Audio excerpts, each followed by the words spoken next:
আসসালামু আলাইকুম, সবাই কেমন আছেন? গতকালকে আমি একটা পোস্টে অনেক কিছু লিখেছিলাম, সবাই আমার হাজবেন্ডকে মিন করেছেন। হয়তো তার সাথে আমার অনেক গন্ডগোল চলতেছে, এই কারণে আমি এই ধরনের কথা লিখেছি। আসলে কথাটা ঠিক না, কারণ কোনো লেখা দেখে কোনো ভিডিও দেখে কাউকে যাচাই করা ঠিক না।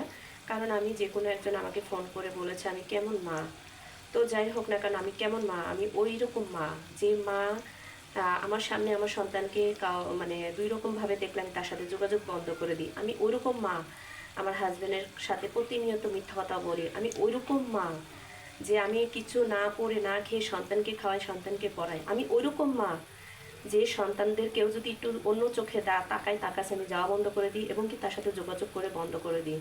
আমি ওইরকম মা যারা আমার সন্তানকে একটু ভালোবাসা দেখায় 6 মাস 3 মাসে, তাদের থেকে আমি সবসময় যোগাযোগ বন্ধ রাখি। আমি ওইরকম মা, আমার সন্তানকে আমি প্রচণ্ড ভালোবাসি এবং কি আমার হাজব্যান্ডের কাছে আমি নিয়মিত কিন্তু কথা শুনি।